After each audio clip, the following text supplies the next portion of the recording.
Well, I think I'm so far behind the times and so out of sync with the present government as to be, well, it's laughable, really.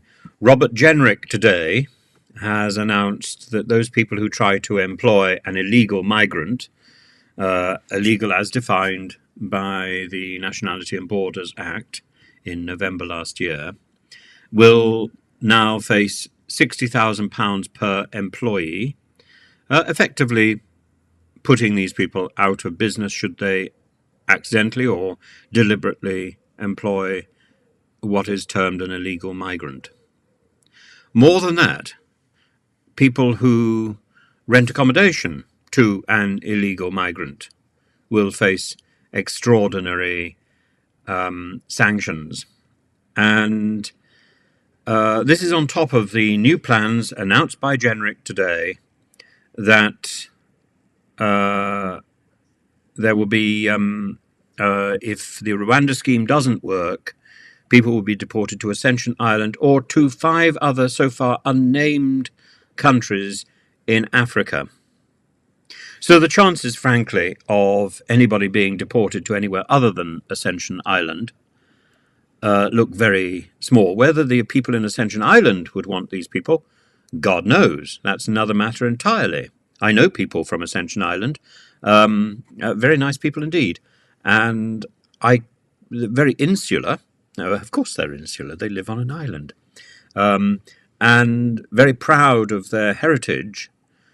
I cannot imagine they would be that happy to welcome what the government terms as illegal migrants.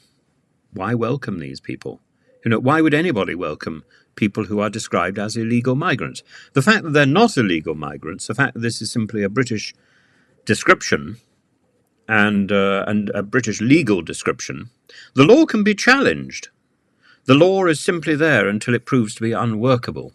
And then either a particular law can be scrapped completely, or it can be amended. But if it doesn't work, and in this particular case, I think it doesn't work. I think this is nonsensical because it doesn't fit in with international law. And while we are still working internationally, we need to we need to comply with with the international standards. He talks about Robert Jenrick talks about the Illegal Migration Act, and then says that we're going to hit people in their pockets with £600,000 fines, £20,000 fines, and so on. Fines for landlords will increase, £1,000 for the first occupier and the first breach, and up to £10,000 per occupier. And this is going to make it almost impossible for these people to remain in this country, which of course is part of the intention. And then how do they leave? That becomes even harder.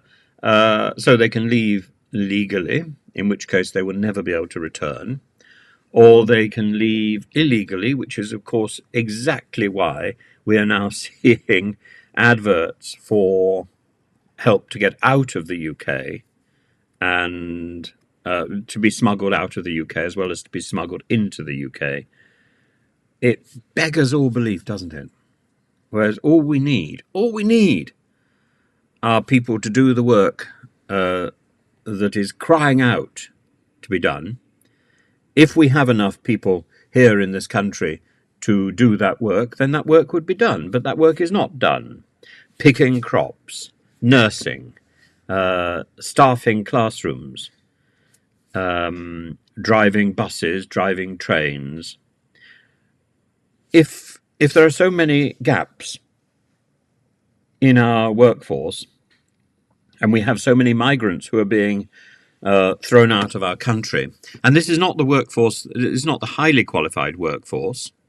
We have gaps in that workforce as well. So this isn't a points-based system. This is about ordinary workers. And I should be careful that nurses are highly trained.